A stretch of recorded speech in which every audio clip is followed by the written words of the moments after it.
Selamat pagi untuk kita semua. Salam olahraga. Perkenalkan, nama saya Petrus Saragi. Saya mahasiswa Sekolah Tinggi Olahraga dan Kesehatan Binaguna Medan. Pada hari ini kita akan belajar atau membahas tentang keselamatan di jalan raya. Kita akan membahas materi dari buku Kurikulum 2013 SMP kelas 8. Sebelum kita memulai pelajaran kita, ada baiknya kita berdoa menurut agama dan percayaan kita masing-masing. Berdoa dimulai. Berdoa selesai. Kenapa kita harus belajar keselamatan di jalan raya? Atau bisa dikatakan kenapa keselamatan di jalan raya ini dipelajari sejak SMP?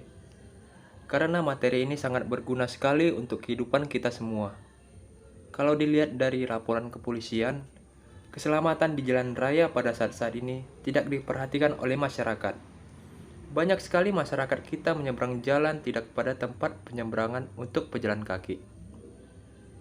Banyak orang mengendarai kendaraan baik itu roda 2 atau roda 4. Banyak orang yang mengendarai dengan melanggar peraturan lalu lintas atau rambu-rambu lalu lintas. Jadi, pelajaran tentang keselamatan di jalan raya ini sudah diajarkan sejak taman kanak-kanak, dan untuk siswa-siswi kelas 8 sudah harus tahu tentang keselamatan di jalan raya. Karena apa? Dengan kita mengendarai kendaraan dengan baik di jalan raya, atau kita mematuhi peraturan-peraturan lalu lintas, selain menyelamatkan diri kita sendiri, juga bisa menyelamatkan orang lain. Seringkali orang lain sudah berjalan dengan baik di jalan raya, atau mengendarai kendaraan dengan baik di jalan raya, tetapi ada orang yang sembrono atau sembarangan di dalam mengendarai kendaraan. Akibatnya terjadilah kecelakaan. Dan marilah kita belajar tentang berlalu lintas yang baik. Keselamatan di jalan raya ini khususnya adalah untuk kita yang dibilang adalah orang-orang yang berpendidikan. Kita harus melakukan atau jangan sampai dalam berkendara kita melanggar lalu lintas. Nah, di dalam pendidikan, mulai dari TK, pendidikan tentang berlalu lintas, itu ada dimulai dari taman kanak-kanak dan juga melalui penyuluhan-penyuluhan di mass media atau media massa ataupun media elektronika. Pendidikan tentang lalu lintas ini juga kita bisa dapat di Pusat Pendidikan Keselamatan Lalu Lintas. Yang berikutnya adalah perbaikan peraturan perundang-undangan. Yang dimaksud dengan peraturan perundang-undangan adalah di mana di dalamnya berisi tentang tata cara mengemudi dan penegakan hukum. Kita sudah tahu semua bahwa peraturan dengan mengendarai kendaraan, baik itu roda 2 atau roda 4, orang bisa mengendarai itu harus memiliki surat izin mengemudi atau mengendarai atau yang biasa disebut SIM.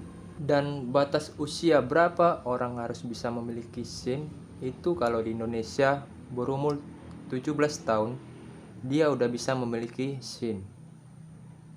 Pengertian jalan itu di dalam Undang-Undang Republik Indonesia Nomor 38 Tahun 2004 tentang jalan yang disebutkan jalan adalah prasarana transportasi darat yang meliput segala bagian dalam termasuk bangunan, perlengkapannya yang dibutuhkan bagi lalu lintas yang berada pada permukaan tanah, di atas permukaan tanah, di bawah permukaan tanah, dan atau di permukaan air, serta di atas permukaan air, kecuali jalan kereta api, jalan lori, dan jalan kabel.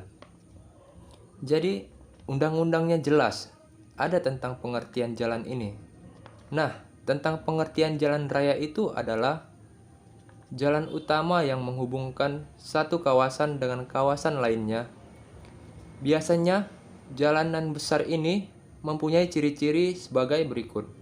Yang pertama, digunakan untuk kendaraan bermotor. Yang kedua, digunakan oleh masyarakat umum. Yang ketiga, dibiayai oleh perusahaan negara. Dan yang keempat, penggunaannya diatur oleh undang-undang pengangkutan. Baik, pembahasan kita yang berikutnya adalah pengertian keselamatan jalan raya supaya kita bisa mengurangi kecelakaan di jalan raya. Jadi, pengertian keselamatan jalan raya adalah suatu upaya mengurangi kecelakaan dengan memperhatikan faktor-faktor penyebab kecelakaan, seperti prasarana, faktor sekeliling, sarana, manusia, dan rambu atau peraturan. Nah, di dalam Undang-Undang Nomor 38 Tahun 2004, yang dimaksud jalan raya itu bisa dibagi menjadi dua, yaitu jalan arteri. Yang dimaksud jalan arteri adalah ruas jalan yang menghubungkan antar kota jenjang ke-1 yang berdampingan atau menghubungkan kota jenjang ke-1 dengan kota jenjang kedua. Jika ditinjau dari peranan jalan, maka persyaratan yang harus dipenuhi oleh jalan arteri adalah sebagaimana berikut. Yang pertama, kecepatan rencana lebih besar 60 km per jam. Yang kedua, lebar badan jalan lebih besar 8 meter. Yang ketiga, kapasitas jalan lebih besar dari volume lalu lintas rata-rata. 4. Jalan masuk dibatasi secara efisien sehingga kecepatan rencana dan kapasitas jalan dapat tercapai. Yang kelima, tidak boleh terganggu oleh kegiatan lokal, lalu lintas lokal.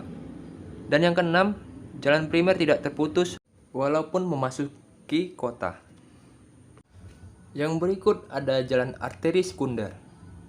Yang dimaksud dengan jalan arteri sekunder adalah ruas jalan yang menghubungkan kawasan primer dengan kawasan sekunder ke-1 atau menghubungkan kawasan sekunder ke-1 dengan kawasan sekunder lainnya, atau kawasan sekunder ke-1 dengan kawasan sekunder kedua.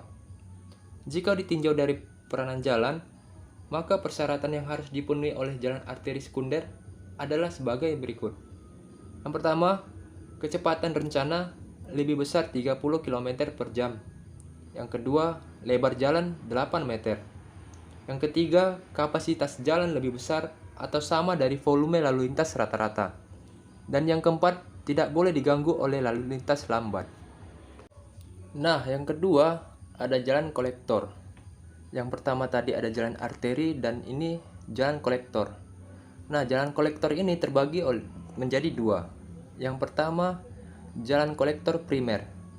Yang dimaksud jalan kolektor primer adalah ruas jalan yang menghubungkan antar kota kedua dengan kota jenjang kedua atau kota jenjang ke-1 dengan kota jenjang ketiga. Jika ditinjau dari peranan jalan, maka persyaratan yang harus dipenuhi oleh jalan primer adalah sebagai berikut. Yang pertama, kecepatan rencana lebih besar 40 km per jam. Yang kedua, lebar jalan 7 meter. Yang ketiga, kapasitas jalan lebih besar atau sama dengan volume lalu lintas rata-rata.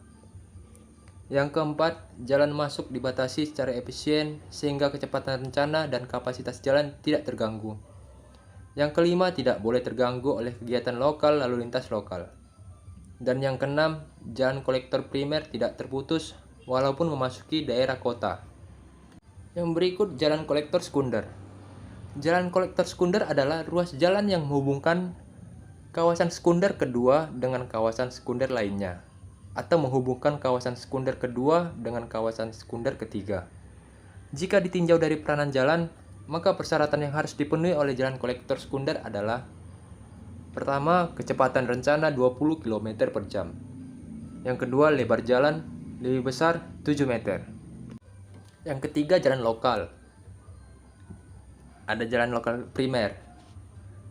Apa yang dimaksud dengan jalan lokal primer? Jalan lokal primer adalah ruas jalan yang menghubungkan kota jenjang ke-1 dengan persil, kota jenjang kedua dengan persil, kota jenjang ketiga dengan kota jenjang ketiga lainnya, kota jenjang ketiga dengan kota jenjang di bawahnya. Jika ditinjau dari peranan jalan, maka persyaratan yang harus dipenuhi oleh jalan lokal primer sebagai berikut. Yang pertama, kecepatan rencana lebih besar 20 km per jam. Yang kedua, lebar badan jalan 6 meter. Yang ketiga, jalan lokal primer tidak terputus walaupun memasuki desa. Yang kedua atau yang B, jalan lokal sekunder. Jalan lokal sekunder adalah ruas jalan yang menghubungkan kawasan sekunder ke-1 dengan perumahan atau kawasan sekunder kedua dengan perumahan atau kawasan sekunder ketiga, dan seterusnya dengan perumahan. Jika ditinjau dari peranan jalan, maka persyaratan yang harus dipenuhi oleh jalan lokal sekunder seperti di bawah ini. Yang A, kecepatan rencana lebih besar 10 km per jam. Yang B, lebar jalan lebih besar 5 meter. Yang berikutnya adalah jalan lingkungan. Jalan lingkungan adalah jalan umum yang berfungsi melayani angkutan lingkungan. Baik, mungkin itu saja materi yang bisa saya sampaikan hari ini. Kiranya kita dapat mengerti tentang arti keselamatan di jalan raya, agar kita tetap selalu selamat kemanapun kita pergi dalam berkendara. Baik, mungkin itu saja. Lebih dan kurangnya saya mohon maaf. Selamat pagi, salam olahraga.